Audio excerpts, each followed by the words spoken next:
everybody here who helped us with that transition, okay? Great. Just want to warn you, we're are starting the stream test to make sure that it's going out well. So you will see this thing that says custom live streaming service. It is just going out to double check on the YouTube stuff, but it is not live on the website that is yet. That will happen at 30 minutes past the hour, and I will give you the timings for that.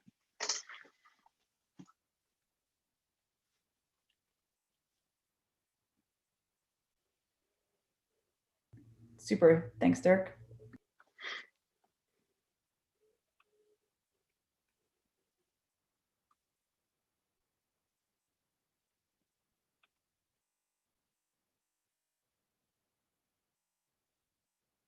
In the meantime, may I ask Sophia, Minister Mikkonen, anybody else have questions here for the tech team, for Dirk, the host? If there are no questions, we'll take silence as clarity.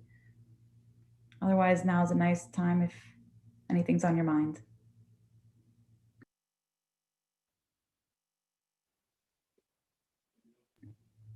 Good, thank you. Sorry, I do have a question. Sorry, it's Elisa from the Office of the Secretary General. I was just wondering around what time do you think the SD should connect? I don't know if you have this information. So we are planning on finishing this panel at, like, it's all in the, 1 second, let me pull up the right document. The panel is expected to finish at 18:55, so just before 7. That's when we also have Sandra down for passing on to Jagan. I would suggest he's available a little bit earlier just to, in case anything happens. That's, I think, what we discussed also, that officially it'll be around 7, but if anything happens, if he's available, that'd be great. Yeah, okay, here. Thank you very much, Karina. My pleasure.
Hi, Laurent. How are you? Oh, look, here we go. Hi, Heather. Okay, over to Dirk and Laurent. Thank you. Just watching interpreters, over. On the top of it.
I have to disappear for 3 minutes and I will be right back. That's good. We have 12 minutes till we're live. Exactly. Okay.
A 10-minute warning.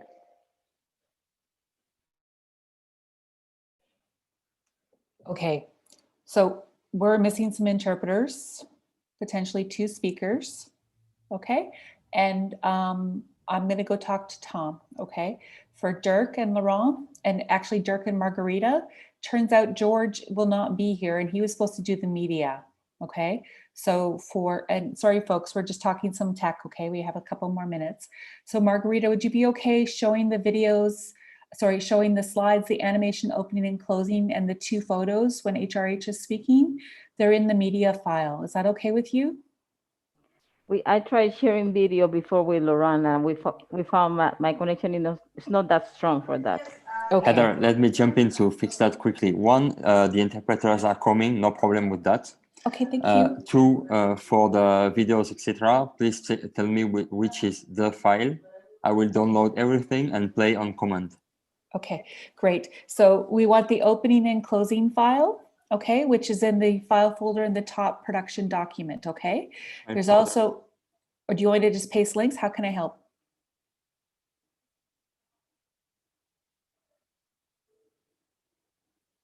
And I'm really thankful. Laurent, you're on mute. How can I help? on the files. Okay, it's in the files, and there should be a file folder for closing with the photos. Okay. Thanks, everybody. And yeah, Margarita. Please give me the names of the folders. Okay, 1 second. 1 second. I'll go do that. And thanks, Margarita. So if you can, yeah, okay.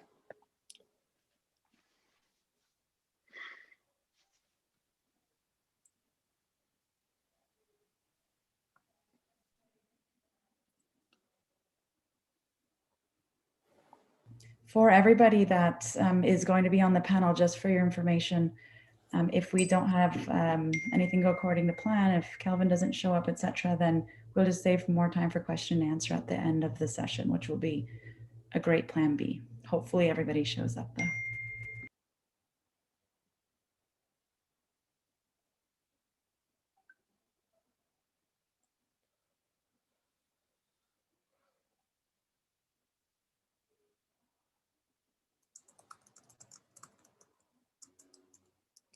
Laurent, I've direct messaged the opening and closer file, and I'm just going to get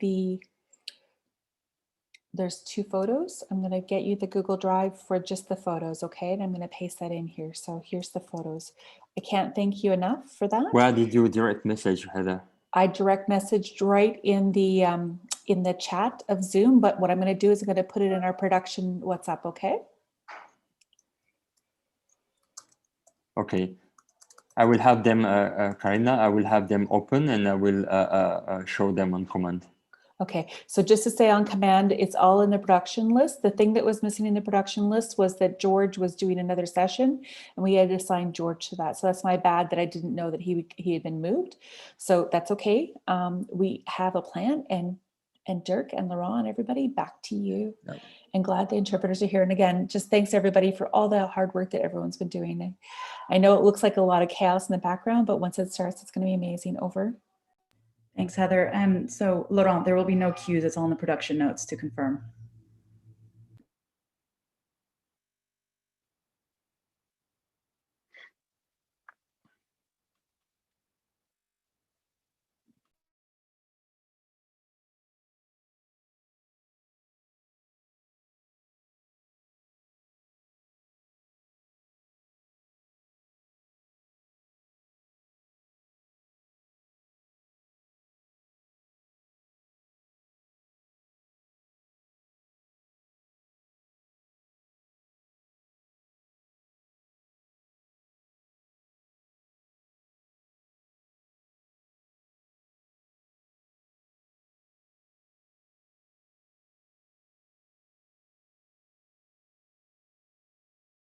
Okay, from that file folder for the closing thing, we're missing the file with Deborah's quote.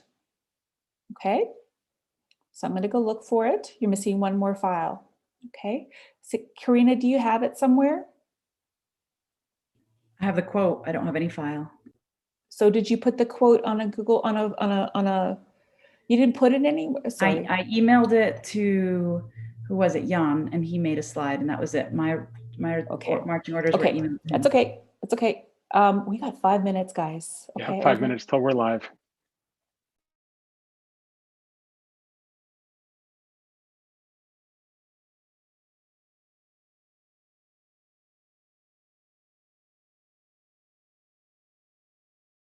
Shall we just do a quick sound check with Chairman Ulhak? I see you're back. I just want to make sure that we can hear you. Wiki, would you like to take over?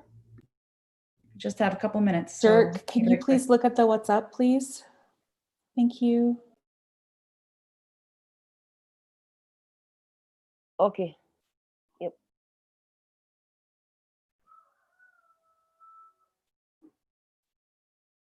Wiki, will you do a sound check with the chairman, please? Yeah, yeah. So how many minutes until we are live?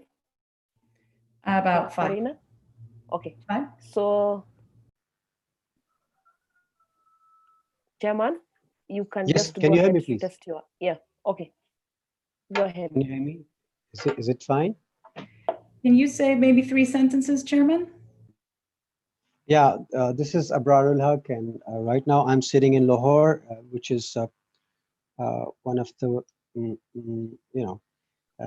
it comes to climate change. Perfect. This city in 2019 was the worst in terms of air quality index.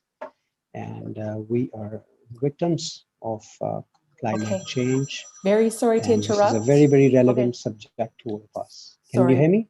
Yes, we can Fine? hear you great. We can hear you great. We want to test the interpreters. So I'm very sorry for interrupting, Chairman. We just want to make sure that the interpreters are tested. Over to Laurent. They're on it. Sorry, I thought that I'll Oh. step back. Yes, dear Chairman, we could hear you very well. Karina, just to make sure, I will play the opening video when we're live on the second. Opening video, okay. That's right. Then I will wait for your instructions for the following documents. Be mindful that the document with the quote that Heather did mention just now, I don't have it yet. Okay, worst case scenario, Sandra, you read out that quote, and we don't need the slide if we don't have it, Laurent. Sandra can read it. Thank you. I think it will be more less risky if I can put it this way. Thank you. Okay, so then let's axe the slide with Deborah's quote. Sandra, is that all right with you? Sure.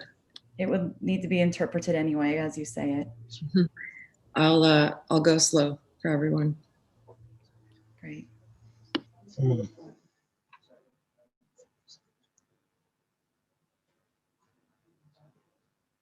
अच्छा, इसको लगा 2-minute warning.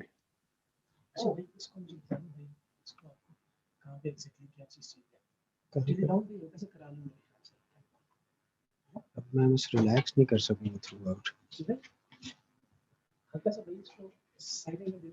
A warm welcome, Your Royal Highness. Thank you for being here today. We'll go live in 2 minutes. 2 minute में जा रहे हैं. अभी वो आप बोलना नहीं, अपने phone silent. If you're saying Okay. something, Your Highness, we don't hear you.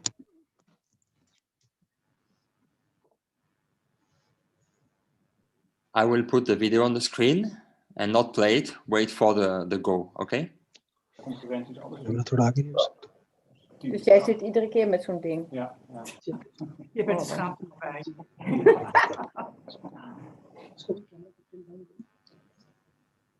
Niet de andere spreker. कर दो थोड़ा.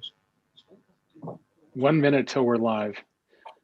Laurent, do you want me to give you the cue of when we're live, or do you want to wait for Tom's cue and the other thing?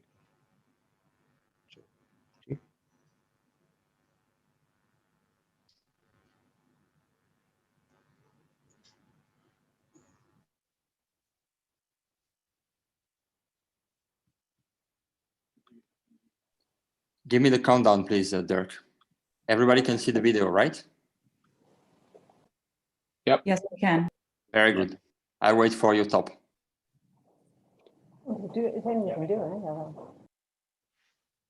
We're actually at 15 seconds.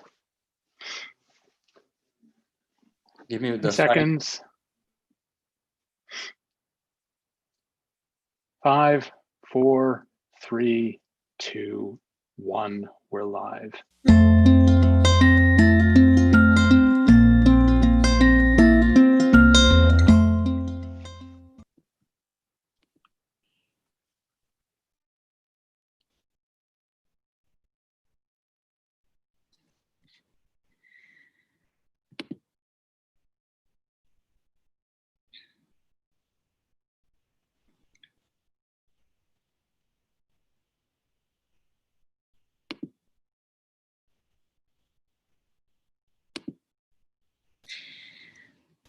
Hello, everyone. I'm hoping you can all hear me. It is my pleasure to welcome you all to our closing session after a very exciting 2 whole days, 30 hours of talks and workshops here at Climate Red.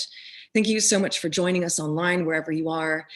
Just to introduce myself, my name is Sandra Gatman. I'm a journalist at Al Jazeera, and I'm the host of a show called Start Here. I'm actually speaking to you from our film set here in Doha, just in case any of you thought I was speaking to you all from a fancy living room. Just to explain a little bit about our show Start Here, what we do is we break down in very basic terms what's going on in the world of news. And we try to offer a bigger picture to quite a large and diverse global audience. And in some ways, I think our mission this afternoon at the session and at this entire summit isn't too different to what my team and I do week in and week out. And our aim is to communicate complex ideas simply and clearly. And I think it's just so important in a climate of misinformation and perhaps even an overload of information. Now, one of those important messages I think many participants have been trying to get across over the last couple of days is about urgency and the scale of devastation that we're already seeing, but we're working to stop becoming catastrophic. So the first thing is we're having to sound the alarm, which is important. At the same time, another note I think we're trying to strike here at Climate Red is a more optimistic one, that tackling the climate crisis is possible, and that coming together as a global community is possible. And we've demonstrated it, I believe, at this entirely virtual summit. I have to congratulate the IFRC for pulling this off. And I think there are lots of reasons to be optimistic about how we can all work together to enact change. So that's sort of how we want to frame our closing discussion today. And also use the opportunity to talk about the roles of women and young people as agents of that change. And it was in one of the earlier sessions at the beginning of the summit, Dr. Asha Mohammed, the Secretary General of the Kenyan Red Cross, she said that women and young people are our best bet in terms of leading on climate action. And I think that's a very powerful way to put it. I'm in very good company this afternoon, so let me just introduce everyone. It is an absolute honor to have with us Her Royal Highness Princess Margriet of the Netherlands. I'll talk more about Her Highness's contributions to the Red Cross and her work to combat climate change a little later on, just before the opening statement. But let me also welcome Krista Mikkonen, Finland's Minister of the Environment and Climate Change. Thank you so much for your time and for joining us. Abrar ul Haq is chairman of Pakistan's Red Crescent. He's also a very talented artist and musician, known also as the king of Bhangra and pop in Pakistan. Great to have you, Abrar. Kelvin Njenga, I believe, is joining us from Kenya. Kelvin works as the Youth and Innovation Officer at Kenya Red Cross Society. And we also have Sofia Hernandez here with us, joining us from Costa Rica. Sofia is part of Fridays for Future, the global movement of young climate activists inspired by people like Greta Thunberg. So a very warm welcome to you all. We were also going to be joined by Deborah Roberts from the Intergovernmental Panel on Climate Change. For those of you who aren't familiar, that's of course the UN body in charge of leading the science in terms of climate change. But unfortunately, Deborah is in South Africa and she's experiencing power cuts where she is. So she did send us a message to kick us off, and I'm just going to read it out to all of you. I think it's going to really help ground us in what the science and the research is telling us about future climate change. So Deborah says, the science is clear, the evidence compelling, and the consensus undeniable. Every half a degree of global warming makes poor people poorer, sea levels higher, and biodiversity more threatened. But the science is also clear that we can change the trajectory of the Anthropocene through ambitious adaptation and mitigation action. This will require rapid, far-reaching, and unprecedented transitions in 4 key global systems: cities, land, energy, and industry. But the window of opportunity to effect this change is narrowing and can only be kept open through a whole of society response working towards sustainable and equitable development, where no one, no place, and no system is left behind. So many thanks, Deborah, for those words. Now, before we jump into our session, I want to put a poll out to everyone to get a sense of how wide our audience is. So for those of you watching online, go ahead and answer that poll on your screen and tell us what region you're joining us from. And while we wait for those responses to come in, I just want to share with you just how many people we've had participating in the Climate Red Summit this year. We've had, I'm told, over 10,000 participants, well over 10,000 from 195 different countries, which is really quite an astonishing number. And what a crowd. Okay, so based on the poll results and when those come in, I'll give you a sense of what regions you all are joining from. But while I've got your attention, I do want to put another poll out to you. And the question is, actually speaks to our theme. It's the following: what do you think is needed to help the world feel optimistic and empowered to tackle climate change? And I'll read out some of those responses a little later on in the session. It looks like 54% of you all are joining from Europe, but the numbers are still coming in. A warm welcome to all of you joining us from Europe. All right, let's get started. I'll begin with you, Minister Krista Mikkonen. It's really a pleasure to have you as part of our panel. Minister, you're part of an all-female government in Finland, leading policy on the environment and climate change. And I do want to get your thoughts on your very unique role there, but I'd like to put the same poll question to you, if I may. When you look at the fact that we're behind on so many of our climate goals, emissions are still going up, what personally gives you optimism and hope that we can tackle the single greatest threat to humanity right now? Thank you, and thank you for the question. It's very important. But first, I think we must be honest here. We are not on the right track. We are still lagging behind, and we have a lot of work to do. But I do see plenty of signals that this is fast changing, and of course, that gives me a hope. When I started in politics 25 years ago, I feel very lonely when I was talking about the environmental questions, climate change, and biodiversity loss. Still, 10 years ago, the situation was very different than today. Now, the climate policy is something all the governments, cities, municipalities, business, and organizations are taking into account. We also have very active civil society, which is demanding more ambitious climate policy and more action. And all over the world, also in Finland, especially young people have been very active. I want to thank them and hope they are keeping up a good work and the pressure what we do need. I can tell you that without active climate movement and young people, the Finnish climate policy wouldn't be so ambitious. Climate movement and young people were very active during our last elections. One could say that we had climate elections. It did make a difference. Our target to be climate neutral by 2031 is one of the world's most ambitious one. The fact that our government's program starts with the word climate change is something I could have not imagined 10 years ago. A lot have changed, which gives me hope. Although sometimes I am frustrated that we are not moving faster and doing more, I do get hope when I look around and see how involved many cities and local societies, business and industries are in their own climate policy.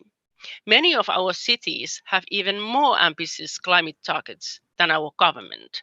And for example, all of our big industries have drafted low carbon roadmaps for themselves in the past year. Last spring, our government set up a climate policy roundtable. It brings together different sectors of society, industries, NGOs, municipalities, business, the youth. I'm very happy that one of the vice chairs is actually a representative of the youth, a competent young lady, Sarah Newman.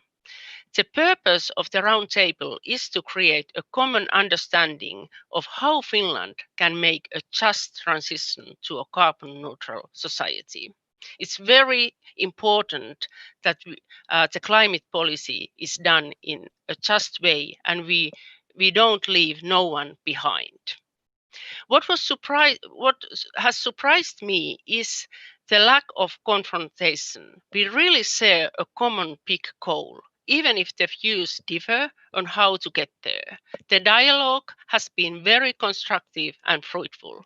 Also, this gives me hope. Finally, and perhaps somewhat paradoxically, the current situation we are living in is also a source of hope. A green recovery from COVID-19 is a unique opportunity, perhaps even the last opportunity we will get, to bring our economies within the planetary boundaries. I have appointed a task force to propose measures that will promote the economic recovery while also responding to the climate crisis and a decline of biodiversity. It's important that all recovery measures on the EU and the national level in every country adopt the do no harm principle. Each euro, dollar, or whatever monetary we have can only be used once, and we have to use it wisely to promote a more sustainable future. We have the chance and the duty to build back better and make sure that our societies are doing so that we don't lose the biodiversity and we will solve the climate crisis.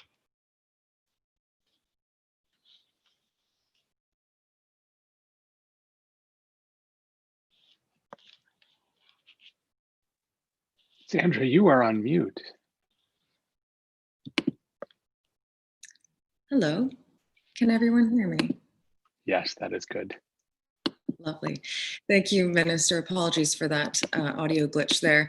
I think you're right. We can be hopeful about and optimistic about how far we've come the last several years, certainly since you began your career in politics. But you're also right about the fact that we can't revel in how far we've come in terms of the work that still needs to be done. There are still huge mountains to climb. And I wonder in discussing the role of women in climate change and climate policy, whether you think there is a unique value or insight that women bring to the table in shaping better climate policy, and feel free to draw on your own experience, of course. I do think that it makes a difference. And well, I must say that in Finland, women have a strong role in policy making and also in shaping and driving our ambitious climate policies. Our government is led by the world's youngest female prime minister, Sanna Marin. 12 out of the 19 ministers in our government are women. And 5 out of 6 Finnish chief climate negotiators since 1992, including our current negotiator, are women. And Finland have had a strong history of female politicians. Already in very first parliament over 100 years ago, there were female MPs. And I do see it so that quite often women are closer to the everyday life and people's worries. And if you think about today's worries, what people have, especially the young people, but also all the people around the world, is that what we do to make sure that we can solve the climate crisis. And I think it's very important that policymakers is a diverse group because they represent all the citizens. So we must make sure that there is people from all the genders, all age groups, people from different areas and different social background. Because when we are doing the climate policy, we need to understand that maybe some of the decisions we are making, they have different impacts on different gender, different areas, different people from different social background. And we must make sure that the policy we are doing we are doing it and in that way that we are not leaving nobody behind. And I do think that it makes different if we have more female politicians and also young people like you said at the beginning. I could also say that I can bet on the young people and females. Absolutely. Thank you so much, Minister. And I'll be putting more questions to you from our audience later on. And just a reminder for everyone watching, you can submit questions to any of our panelists online in the comment section, wherever you're watching this video, and we'll get to those a little later in our Q&A segment. But I thought I'd share at this point some of those poll responses from our earlier question, which was, what do you think is needed to help the world feel optimistic and empowered to tackle climate change? And we've had a few responses. One person says, practical solutions for all the levels from grassroots to decision makers.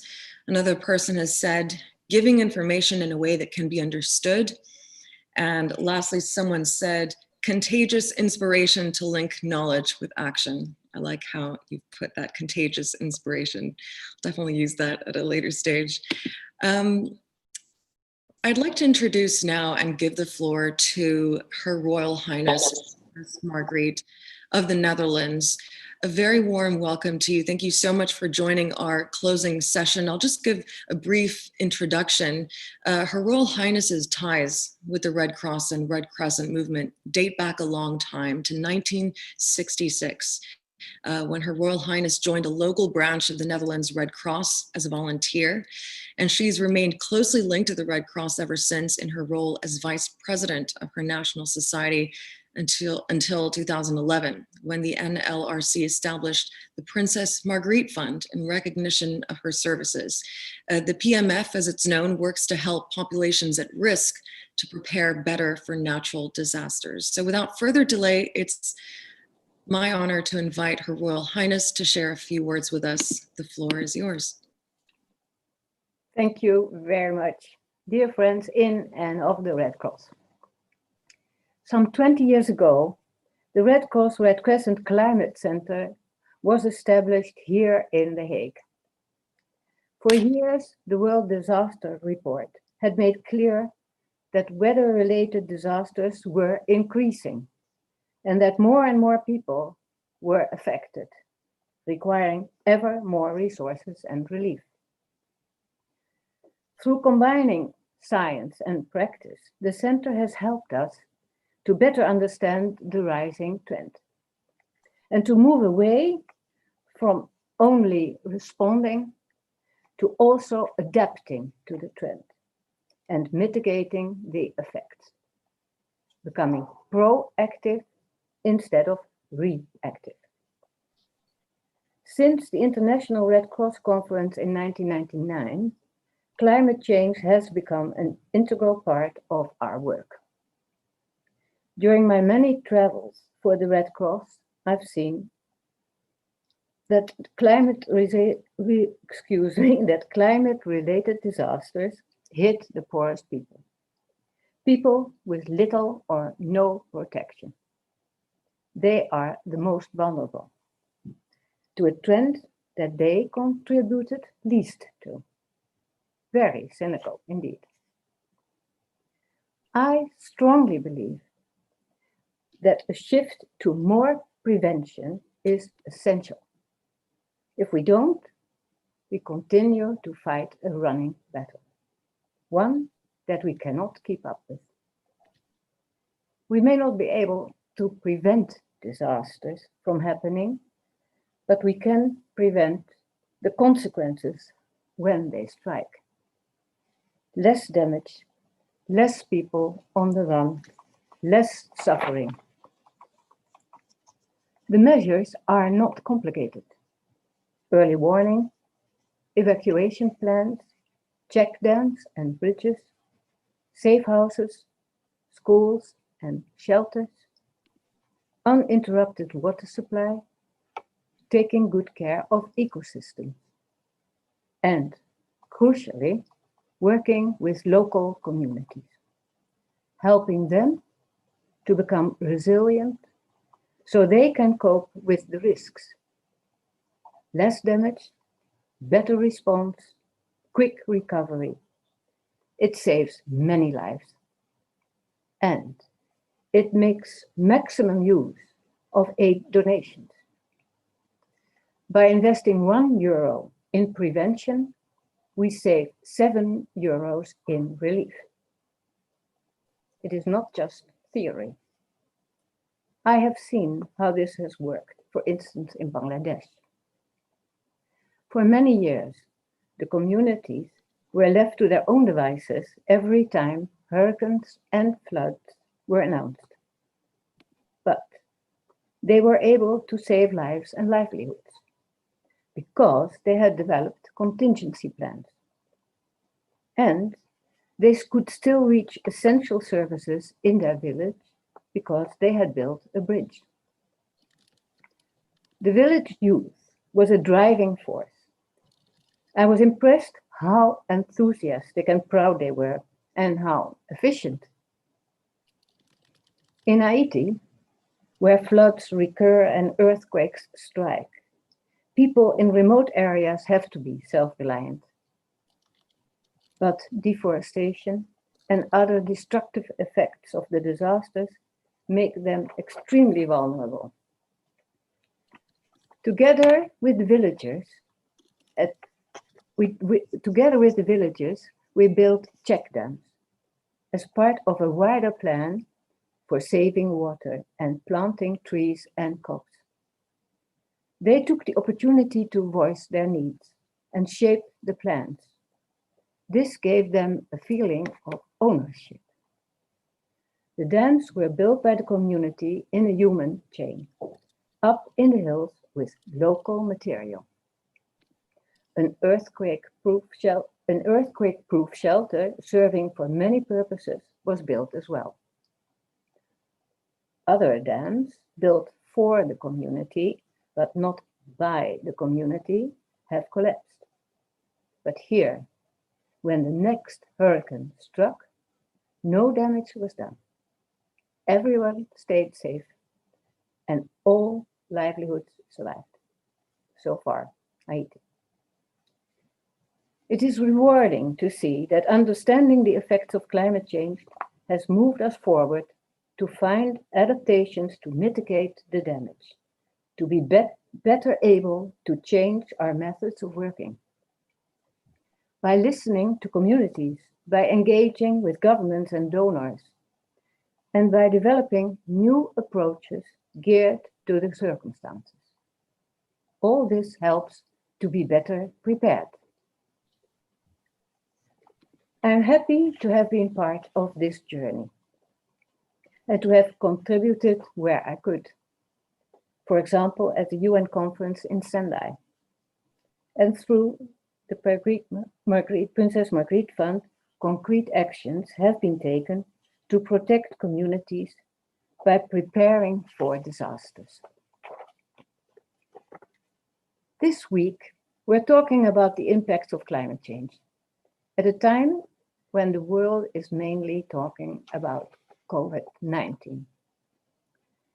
We see how the pandemic exposes the inequalities in communities and societies, but in much the same way that climate change has been doing.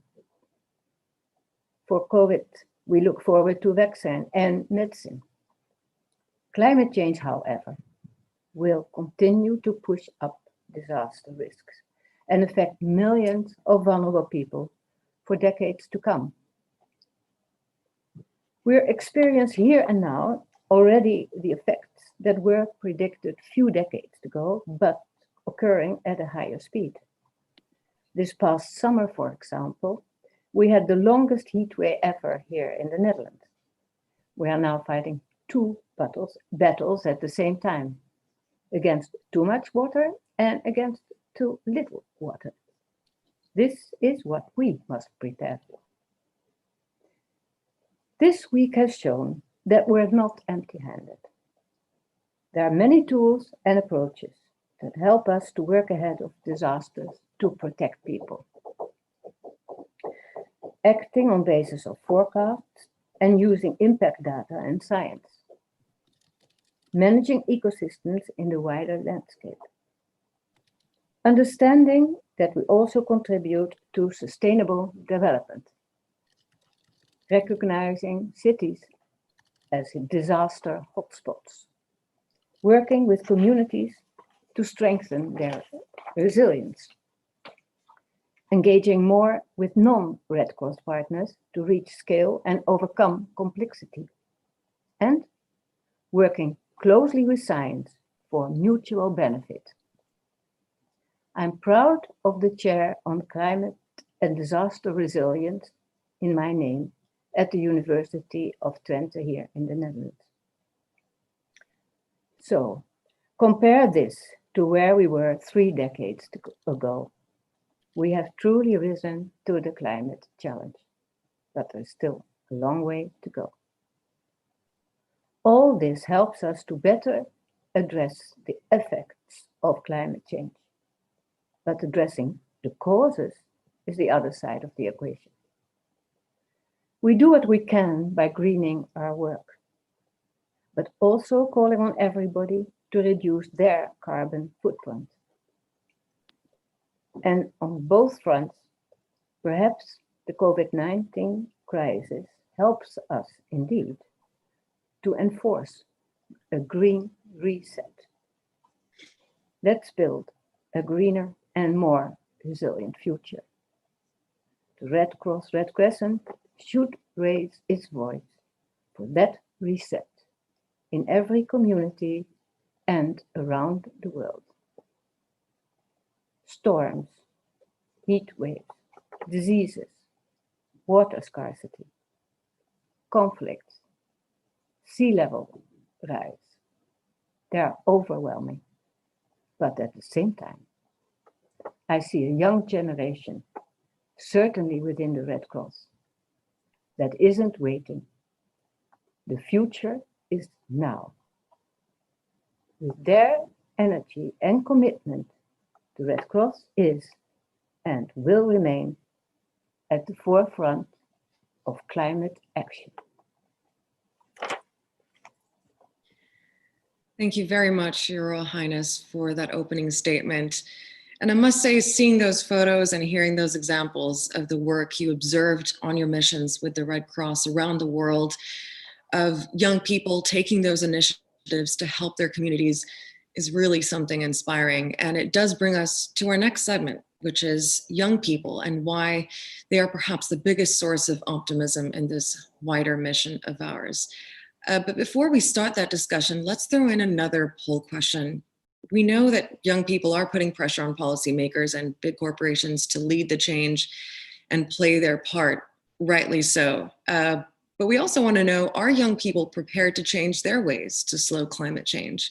So go ahead and let us know what you think, and we'll find out a little later on what some of you have responded, and I'll read those out.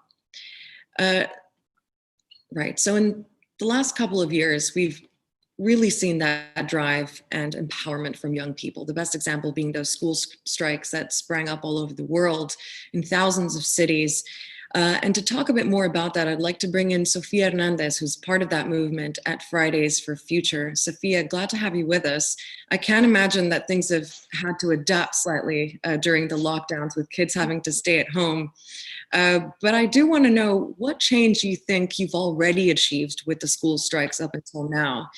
And something else I've wondered a lot about with young people thinking about climate change is, how do you balance spreading awareness about the dangers of not keeping global temperatures down, but at the same time protecting young people from suffering what people are calling climate crisis anxiety, which sort of relates back to our theme about keeping up the optimism? Well, it's a huge honor to be here today to share this panel with such an amazing people and crowd. We have a Royal Highness, we have you and all the cross team, so it's a huge honor for me. So well, answering that question, I would say that well, right now this couple of years, the climate movement is being led by the youth, but the climate movement started a long time ago. It started with indigenous communities, that they are the real protectors of the earth. But now we are seeing how, it started with Greta, with, her global strike, her local strikes in Sweden, but now this is a global movement. And we are seeing how youth is being involved with, for example, climate diplomacy. Now, for example, the last year at COP25, the youth had a huge participation in this conference. We saw how youth got together, did lobby, and maybe the COP at the end wasn't how we expected.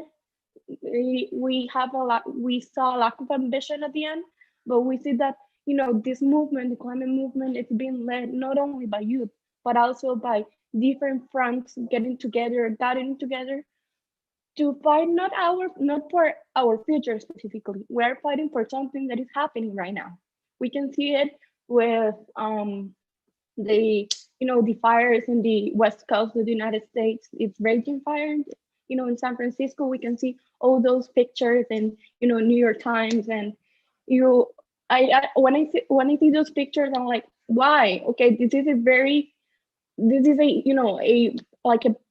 huge country, and we're not like with this idea of seeing how the climate crisis is already affecting not only not like global south countries. We're seeing these affections now worldwide.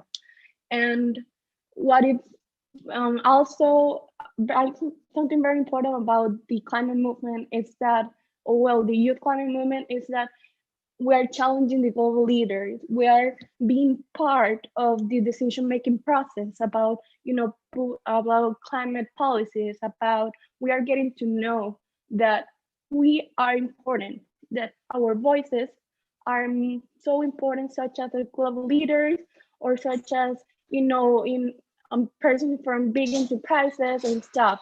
It's really important to have, a spaces of multilateralism, have a spaces when we see that the climate crisis is something about being intersectional, but also being including all the generations in, about in these spaces. Everyone has a voice, and this is the most important thing that I can say about the climate movement, the youth climate movement, that is that everyone has a voice and everyone's important. That's absolutely good. I'm going to pick you up on that last point a little later, but bear with me. I'm going to read out some of the responses from our earlier poll about young people changing their ways. So we've had a few people send in their comments. The first one is, I think young people will make this change happen whether or not we, quote unquote, let them. The Fridays for Future movement is a great example of making the change themselves. Someone else says, I think young people can have and have had to grow with this reality and are thus ready and motivated to act and lead by example. Someone else says, yes, they already are, but we should make sure to give them space, audience, and careful attention to their speeches.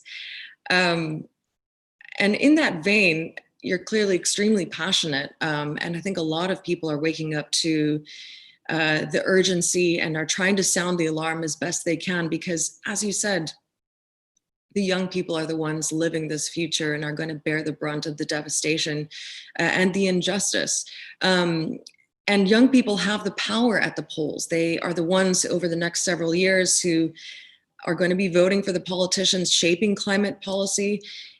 Is that part of the messaging at Fridays for Future, do you think, to make sure to channel that energy in making the right political decisions as young people, perhaps voting for the first time? Yeah, well, in fact, I would say that we're prepared for, a slow the climate crisis. And maybe it's not because we want it, it's because we need it. So, I'm sorry, I have allergies. So, but yeah, we were like, we didn't want it to be prepared. It's something that is our duty. It's been told that we are the last generation to stop the climate crisis. And I would say that, yeah, it's right. Because like I said, like a few minutes ago, these effects about the climate crisis are not going to happen in 1 or 50 years from now, happening right now. I don't know, US is, in raging fires. Here in Costa Rica, we are suffering big droughts. So we need to start acting right now. In terms of political participation, the maximum way to participate in politics is voting, which is very important. We are going to elect, the leaders that are going to represent us, that are going to run a country for about, 2 up to 6 years.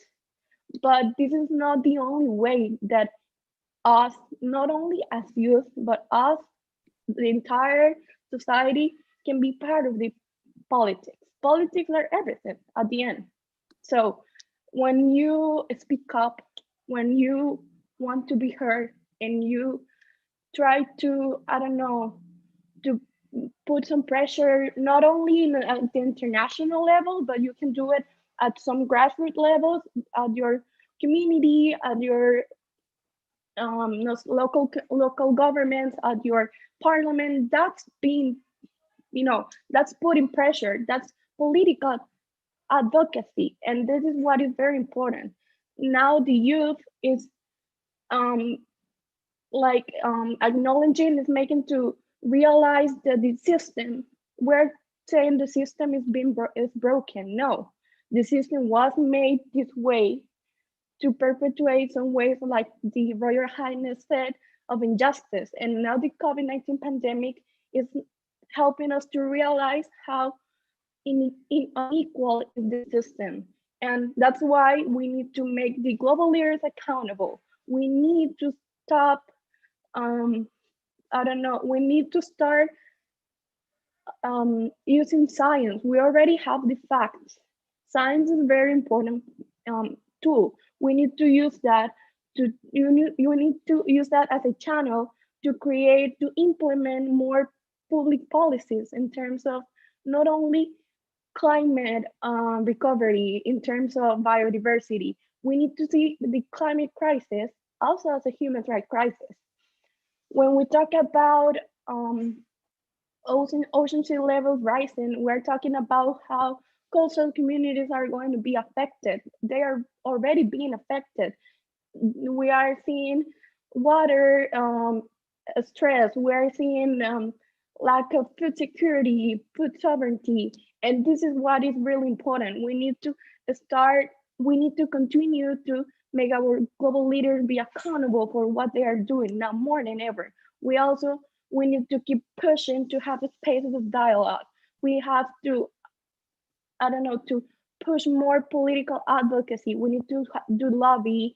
We also need to vote. We need to be part of, for example, in the US, I see this huge movement, the Sunrise Movement, that I really appreciate. This about they are pushing this Green New Deal, something that is really important. Like the Royal Highness said, we need to see this COVID pandemic as the last opportunity to have a real recovery. But this real recovery needs to put human rights at the center. What the climate movement, the youth climate movement is trying to say, that the green recovery, that all the inequalities happening right now are interconnected, and voting, speaking up, and being part as key actors of policy making decisions is how we're going to shape a better future. And yeah, that would be. Thank you, Sophia. I think you're right. Keeping up the pressure, particularly from young people around the world, is so important, not only to hold decision makers to account, but I think also to inspire. The example that comes to mind is after movements in the US, 3 Pakistani teenagers were inspired to take action themselves, and they actually lodged legal action against the Pakistani government for allegedly violating their right to life and health by underreporting the severity of air pollution in Lahore. So I think that's where we can also find optimism, that it's that inspiration that has a ripple effect and can lead to more pressure and more change, ideally. I would like to remind our audience that you can submit questions to put to our panelists in our Q&A session. So we're encouraging you to send in the comments. My colleagues at the IFRC and I will be reading them and submitting them to everyone you've heard from so far. We were going to be joined as well by Kelvin Njenga, but unfortunately he couldn't today. So I'm going to move on to Chairman Abrar Ul-Haq. It's my absolute pleasure to invite you to this panel. Chairman Haq is joining us from the Pakistan Red Crescent. Thank you for joining us from your recording studio, I believe, where I understand there's a performance later on by yourself and your musicians coming up later after Secretary General Jagan's closing remarks and to celebrate the end of this summit. So we're looking forward to that. I want to ask you though, Chairman, do you ever merge your two roles as humanitarian and pop star? Well, first of all, thank you very much for taking me on board. It's an absolute pleasure to be here and representing PRCS, and being part of such an august panelist. When it comes to merging the two roles, yes, I have done it in the past. I was teaching geography at one of the institutions called HSM College, Lahore. When I sang my first song and it was an overnight success, I became a star. Initially, I wanted to buy a jet for myself. But unfortunately, on the 4th February 96, my mother passed away. And that was the time when I was very depressed for a very long time. And I thought, there is no more happiness in my world now.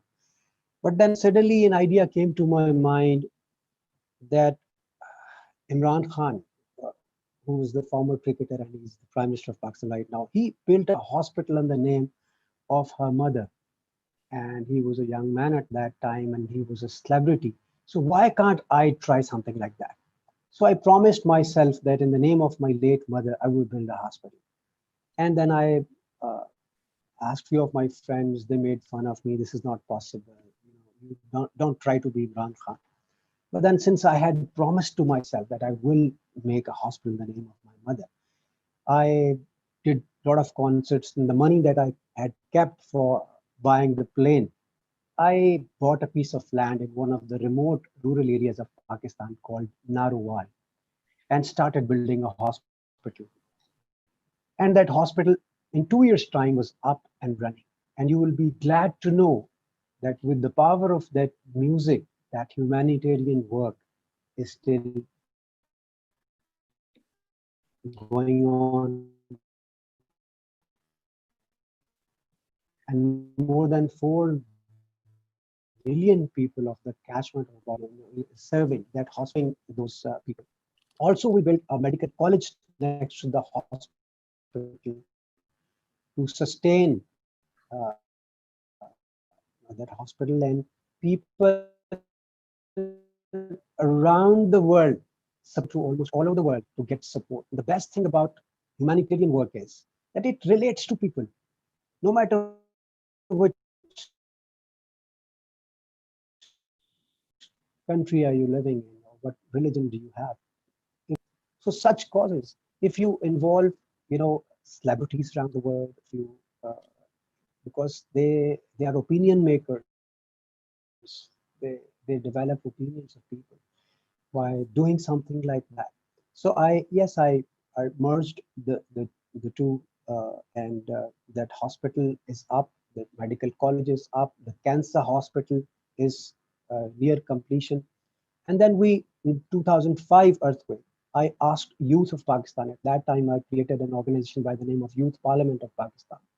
The vision of which was to empower them with an ability to understand the importance of their role in society. So they came on board with us and they supported all those people who were disaster struck. And then in 2010 and 11's flood, they were all out and they supported, in a big way. So I had two organizations, one Sahara of Life Trust and then Youth Parliament of Pakistan. So when our government came in power, the Prime Minister of Pakistan thought that it was a good idea to bring me to this position of chairman PRCS, because they were doing similar things. And at that time, I didn't know much about PRCS, but I'm so happy to know that these kind of subjects are there and where we can play our role, where especially the youth of the world, because I consider them as demographic dividend. And in Pakistan, they are more than 65% of the total population. And I'll tell you a few things about the youth which they recently performed in COVID-19. But Pakistan, I found out there was a huge room to engage the youth of Pakistan. And myself being a celebrity, there was enough room to actually attract them to know what PRCS is. And soon after my joining, we were hit by COVID-19. Pakistan was also, as we all know, one of the victims of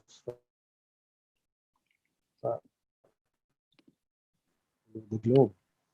So-called Muhafiz Force, and by developing an app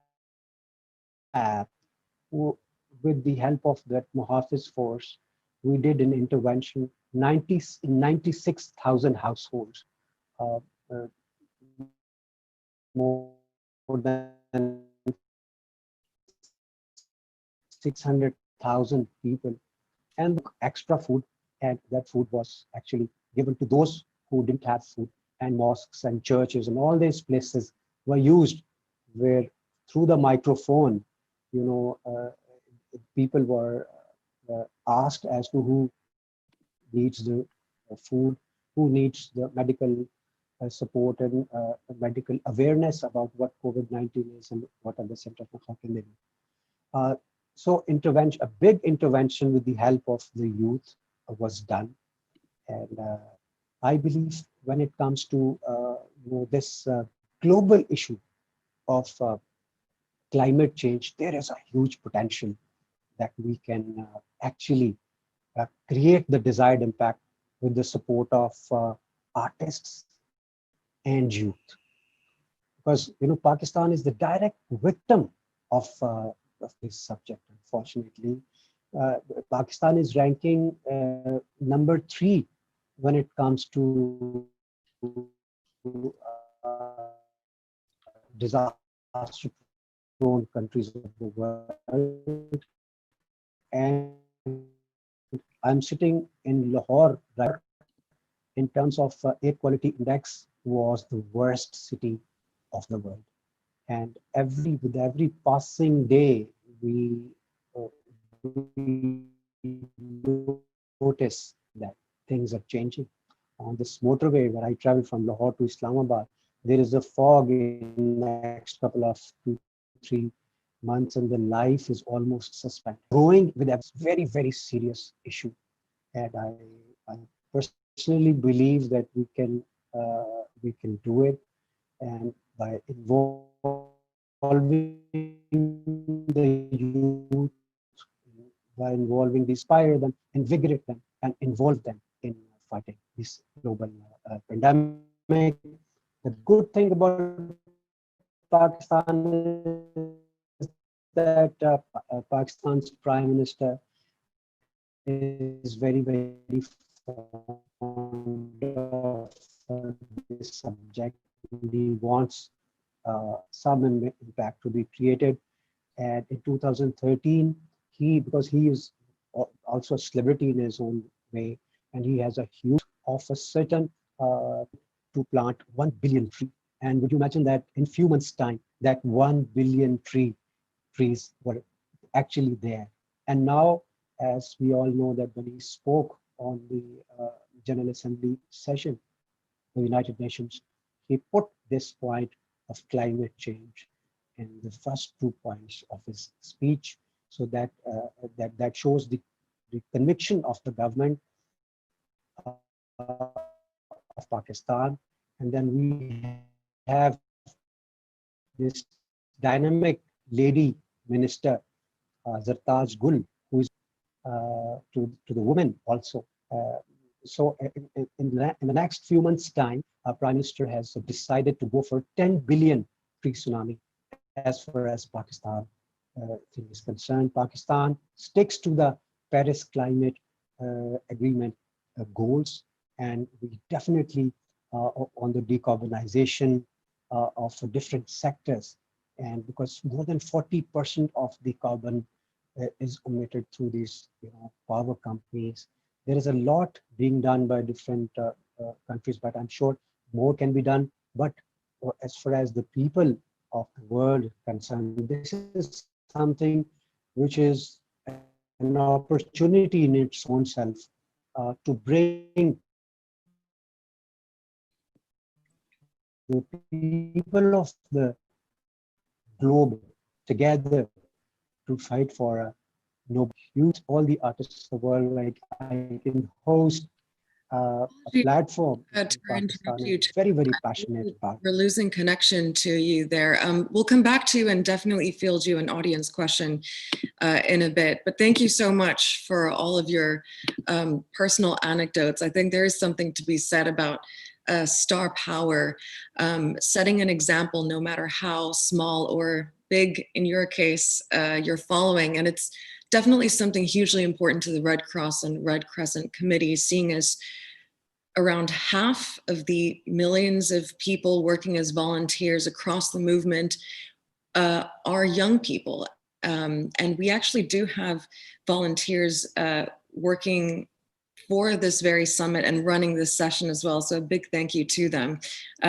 Volunteers are hugely important to every operation. So it's extremely important to widen that community as well. And I think all the work that everyone does helps to that end. We are going to move on to our Q&A segment now. And I will start with the very first question that has been submitted for Her Royal Highness, Princess Margriet of the Netherlands. This person says, you have stressed the need for prevention and do so very passionately. Can you share with us why? Yes, certainly. The Red Cross has mainly always been a relief organization. And of course, we have worked for disaster prevention, but the focus has always been on relief, which is now not enough anymore, as I've tried to explain. But to get this big movement into another direction I have sometimes felt like a voice calling in the desert, because people did not want to listen to change. You know, people are not that easily convinced to change their methods of working and to take another approach. And that has been actually my battle to change mindsets and gearing them into prevention, because that's the only way we can really get some results. Because, as I said, we are otherwise really fighting a losing battle, and we can't afford that. We have to do something to change that trend, and we're not quite there yet. So I call on all of you to really think into that direction, because climate change is the thing that calls us to go in that direction. Thank you very much for your response, Your Highness. And I think that helps us segue into the next question that's been submitted to Minister Mikkonen. This person says, it is mind-blowing that in 2020, such a large fraction of the population does not believe in climate change. So this relates back to changing minds. How do we convince these people, some of which are our elected leaders, about the facts?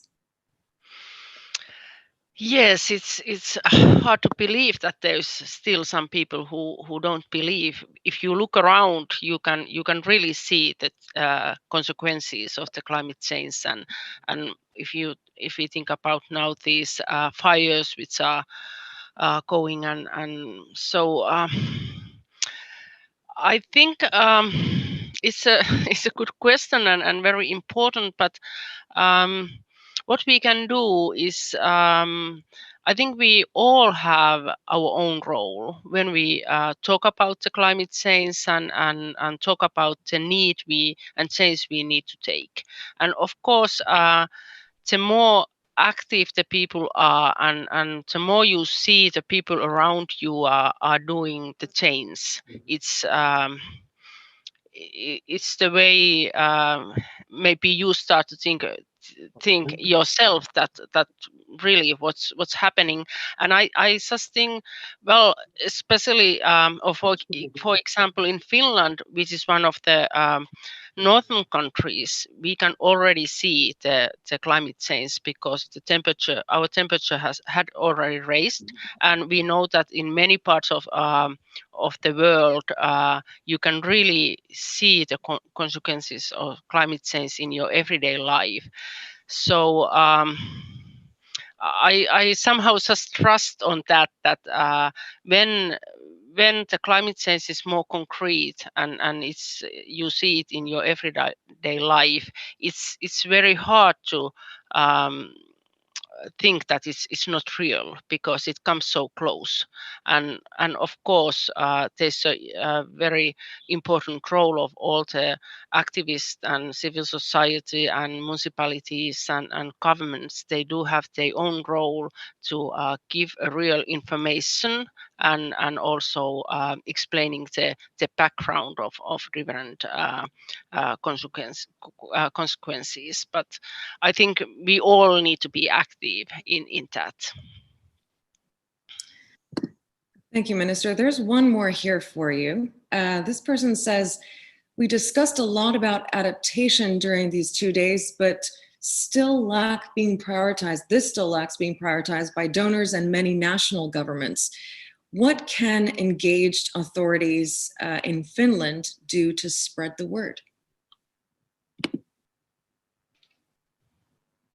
Yeah, I think the question of adaptation is something we need to discuss more, and also in Finland this has just started, and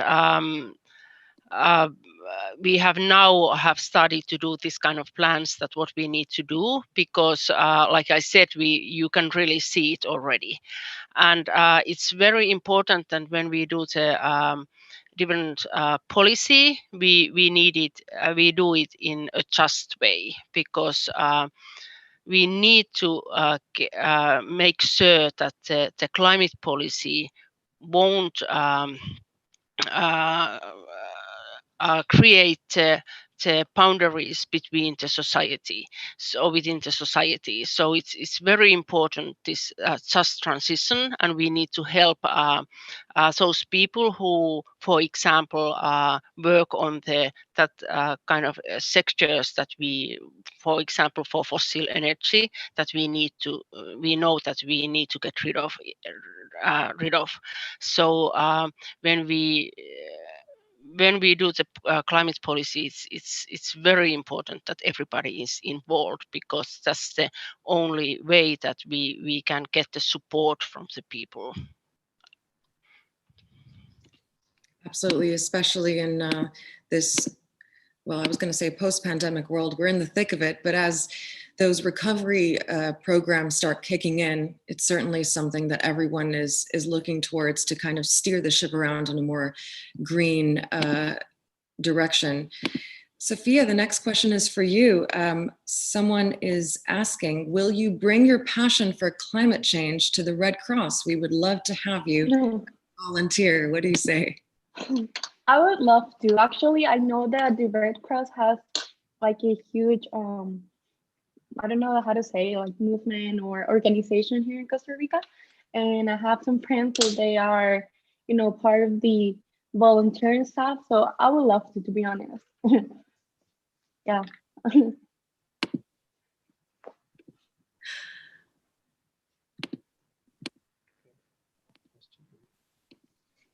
Thank you, Sophia. We still have some time for more audience Q&A, so do send those comments in.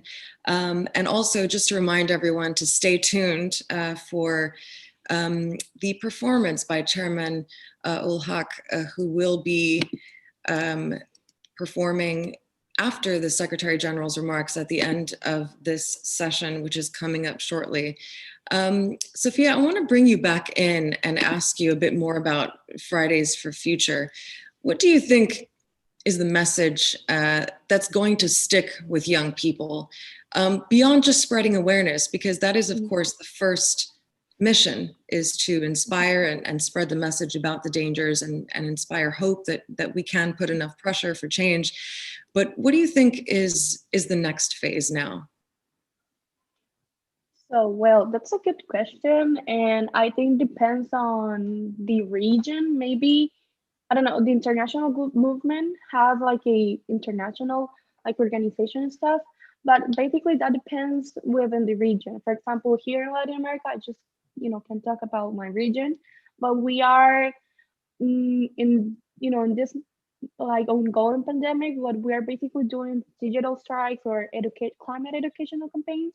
For example, about the Escazú agreement. I don't know if you don't know about this fundamental agreement, which is like I said, a fundamental agreement that aims to secure and to give, the progressiveness of human rights such as information, access to justice, and public participation.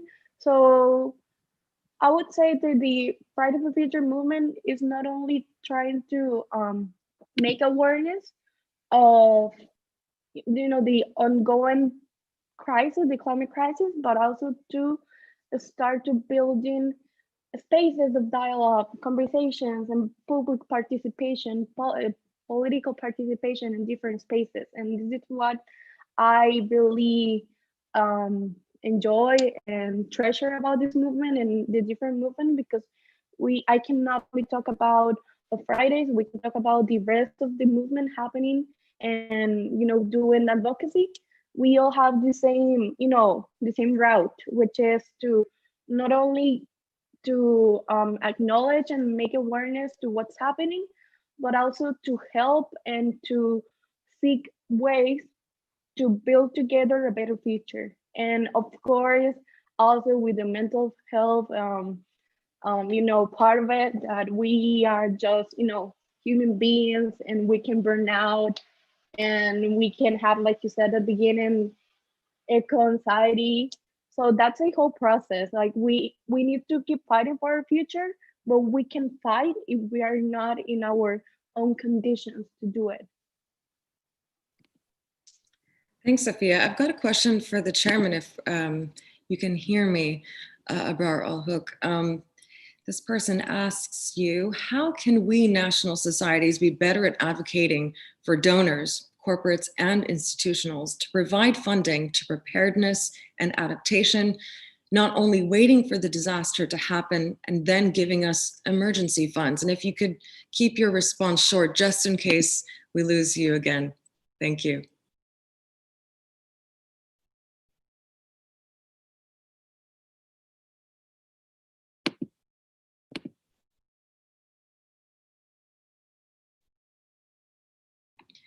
Sorry, Chairman. We have started writing to our donors because Pakistan is one of the most disaster-prone areas, unfortunately. So that's a very valid question that we should act at the right time before the disaster happens to us. So we are already on it.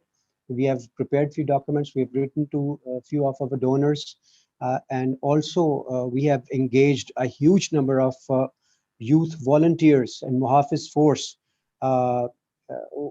which will be there to actually spread the word of awareness to the communities. Because in Pakistan, we have a huge challenge of sensitizing the communities about the importance of this issue, which is still not as highlighted as it should be.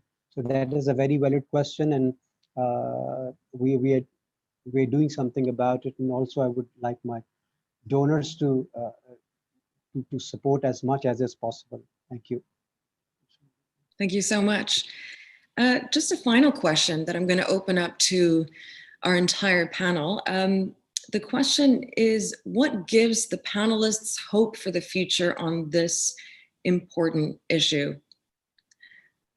Who would like to? Me? Go ahead, Chairman. Yeah, I think together, I think, the one word is decision.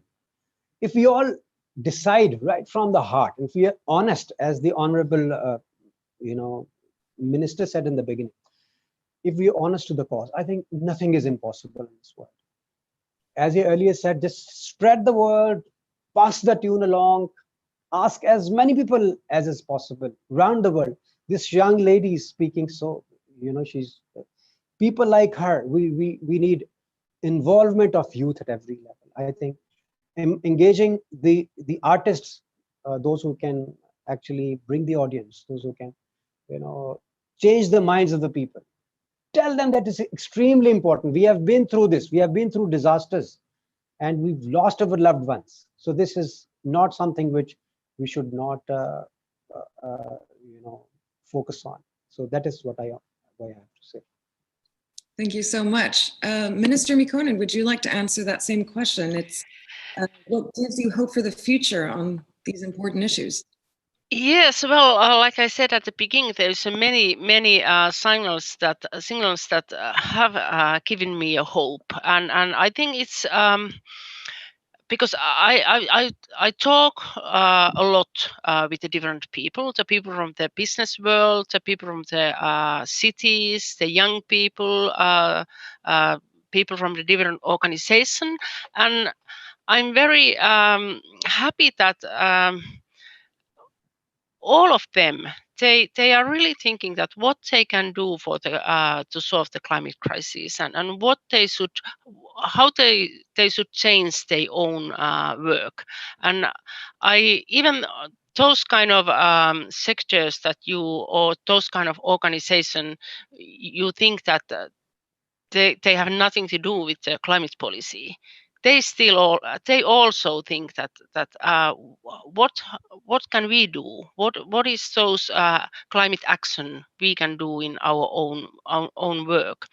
And I think that's something that gives me hope, because sometimes at the moment I see the governments are not so progressive. If you think about, for example, the last COP, we didn't succeed to have a good agreement, but then when we look at some of the business and some of the cities, they are really doing very progressive climate policy, and that's something that gives me hope that even though the governments are sometimes too slow, the other world around us is really moving forward. Thank you very much. I'd like to pose the same question to Your Royal Highness Princess Margriet of the Netherlands. What gives you hope for the future on these important issues? I think Sophia gives me hope. I think we need people like Sophia, and we need a new generation that is really fully aware of the issue and wants to make the changes, and doesn't have the burden of all the other issues that take other people back, especially economics. So I think, yes, people like Sophia. Sophia, good luck. Thank you very much, Your Highness. Sophia, what do you make of that endorsement, and what gives you hope as well? Well, I would say thank you so much, Royal Highness. You also give me hope. You're very inspiring. And basically what gives me hope is, I would say everyone, like everyone's doing in what they can to make a change. And I would say that's what gives me hope, that not only us as youth are getting involved, we're seeing, global leaders, we're seeing persons that are not really related or common to be related with this issue, but now we're acknowledging that this is something that is going to happen to everyone, to every single one of us, and we are making our change, even though it's individual or it's systemic. We're making a change, and everyone together, we can save the world together at the end, and that is what gives me hope. Thank you so much, Sophia. I'd like to conclude our Q&A session, and it really does bring us to the end of our final session in the summit. To close, I did want to reflect on something that was said at the very start of this conference by President Roca at the IFRC. He said that to be a humanitarian, you must be optimistic. And I think it's really is a helpful reminder that ultimately that's where we all need to get the energy from to tackle these enormous tasks in front of us. I believe the conventional wisdom is that the message of fear is not as potent as the message of hope. Because there is nothing rosy about the scale of injustice we have to correct and the vulnerable people we have to protect around the world, and increasingly so. But I do hope that after hearing from all of our panelists that everyone's going to leave the session feeling a little more hopeful and optimistic about all the important work that's already been done, and of course the opportunity to do even more. So thank you so much to all of you for participating in the session online, but also to each of our panelists for joining us, Her Royal Highness Princess Margriet of the Netherlands, Minister Krista Mikkonen, Chairman Abrar ul Haq, Sofia Hernandez, and thank you so much to Deborah Roberts as well for sending in her thoughts. I'd now like to give the floor to the IFRC Secretary General, Jagan Chavagan. I believe he is standing by.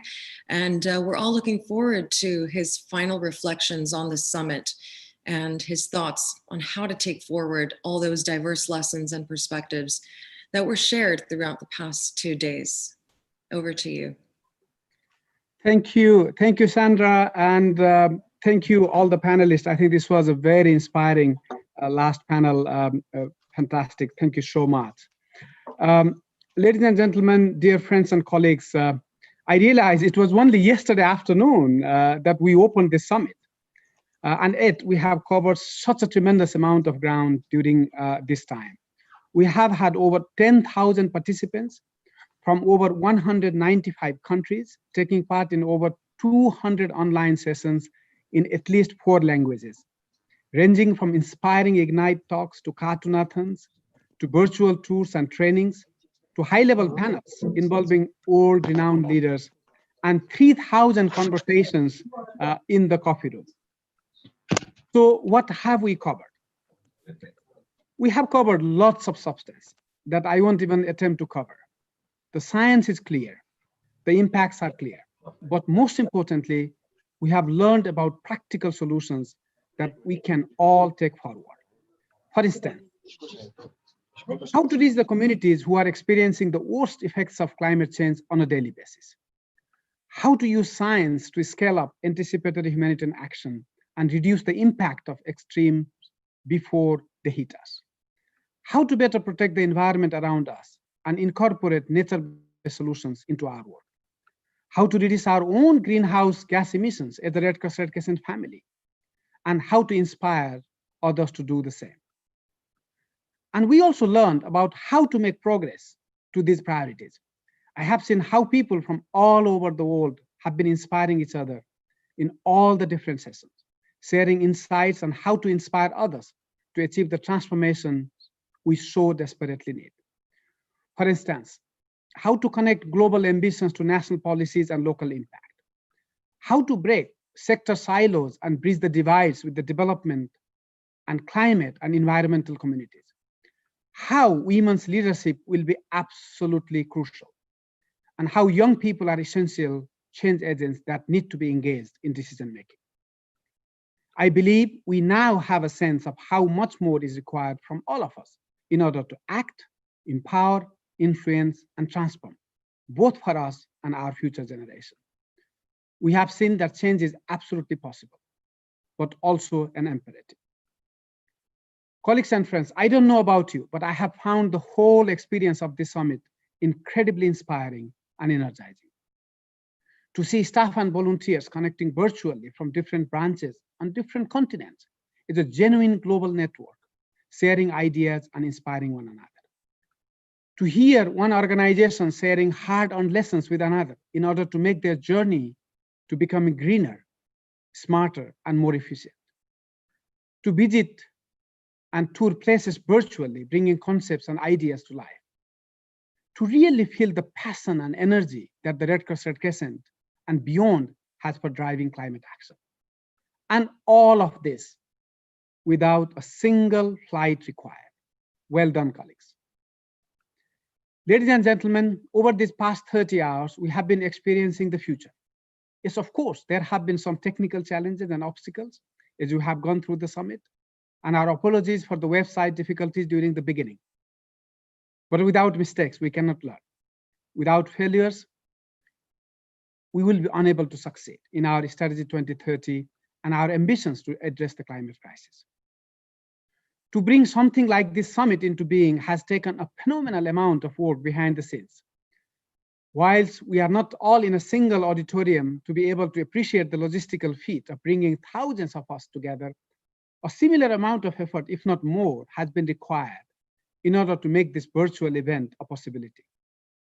I would like to pay particular tribute to a few key people and partners. First of all, Al Jazeera, who have sponsored the event and supported us with media profile and technical capacity. Second, our guests, external speakers, panelists, and moderators. Without you, our event would not have been nearly as rich and inspiring. Thank you so much for your participation. But of course, at the heart of this event were our Red Cross and Red Crescent national societies who have participated. You have been running and facilitating many of the sessions, so thank you. I echo what Prince Charles said at the beginning of the event, that it is also to you, your staff, and your volunteers we look to as the real work begins of turning strategy, commitments, and pledges into actions on the ground. Thank you also to all the IFRC offices that have led in the organization of sessions, helped to coordinate and supported national societies in their sessions. It is in ventures like this summit that we see the enormous value of the IFRC Secretariat. Thank you to all the incredible volunteers who have contributed their time in the true spirit of volunteerism, to all the behind the scenes production work. Your time and contribution to making our sessions work is recognized and enormously appreciated. But clearly an event like this would never have come about without an extremely dedicated group of core organizers. First, the Solferino Academy, who have partnered with Open Lab, Newcastle University, and Amy Gibson events to make our first virtual event of this scale a success. Well done. Especially to Sean Hazeldine, Amy Gibson, Tom Nappy, Rob Baker, Heather Leishon, Mirba Helenius, Ian Lee Flott, Doug Slater, Lauren Fernandez, and all of the rest of the team for making the seemingly impossible possible. Your late nights and maybe many, many coffees have paid off. However, they were not alone in their waking hours and shared them with many others from our IFRC Secretariat and Climate Center in Geneva and across the 5 regions to bring forward the rich and inspiring content. Among those, a very special thanks to Tessa Kelly, Margarita Griffin, Ian O'Donnell, and Elaine Angeles. And I want to say a special thanks to the Norwegian, Finnish, Italian, and British Red Cross, who have supported the organization of the event, especially through Lars Andre Skari and Ben Webster. And of course, the other amazing Climate Center colleagues, especially Karina Basofen, who led on content with Tessa, supported by researchers Minji Ko, Ruby Haji Naif, and Hannah Forkel. The Climate Center has not only co-organized Climate Red, but has also been championing these issues for many years and advising and representing the IFRC network with such expertise and credibility. Thank you, Climate Center, Martin, and everybody who works there for your leadership on this issue. Please join me in a big virtual applause, if we can. But after those well-deserved virtual claps, let me finally, last but not least, pay tribute to all of you, the audience who have taken part and shared your time, your views, and your lives with us for these past 30 or so hours. Thank you so much for your engagement. I hope you will continue on this journey with us. So now what's next? In my opening address, I mentioned that following the launch of IFRC Strategy 2030 last year, the various pledges and commitments made regarding climate change at the international statutory meetings in December, as well as the Red Cross Red Crescent movement's ambition to address the climate crisis published in January, this summit would help to put the wind into the sails for our ambitions. Well, we have had ample opportunity to engage with the issues over the past 2 days and to share ideas as to how we can start turning the strategy into reality. I feel confident that we can depart from here with clear ideas, plans, and potential projects or programs that will help to advance our cause in tackling the climate crisis. However, let us make no mistake that much action is still required. As you have discovered, climate change is affecting many corners of the world right now, and it is our duty as humanitarian organizations to meet needs wherever they may be found. This endeavor will not be easy by any stretch of the imagination, but we have started on the right trajectory, and Climate Race has been excellent launchpad for our journey. We will stay in touch. It has been great to see so many young people throughout the summit, and it was only fitting we ended with such a positive and constructive panel regarding the future we choose. Let's keep these young people and future generations in mind when we return to our regular work, inspired to act, empowered, influence, and transform our world in the face of the climate crisis. Nelson Mandela said, "It always seems impossible until it is done." Well, colleagues and friends, we have made impossible possible. Thank you. And finally, let me now introduce Abrar ul Haq, who was just on the panel, who, in addition to being the chairman of the Pakistan Red Crescent Society, is also a very famous pop singer. And he has kindly offered to perform some songs to close out the ceremony. Please click on the musical performance link on your screen and enjoy the music and all that has happened over the past 30 hours and all that is to come. Thank you so much.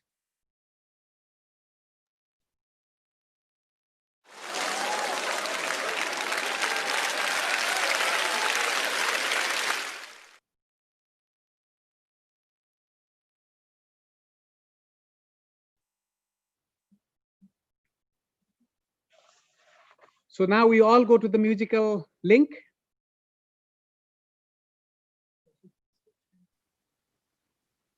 Yes, let's go to the musical link. Thank you very much, Mr. Secretary General, and everybody else. You can find the link up in the top of the screen, or you can, once the stream ends, or you can come out of the stream, you'll see it as the next session on the agenda. If you click on that, you'll be able to watch our special musical performance to close out the summit. So thank you all very much as well. And thank you, Mr. Secretary General, and take care of yourselves. Thank you, Sean, and thank you, everyone. Bye-bye. Bye.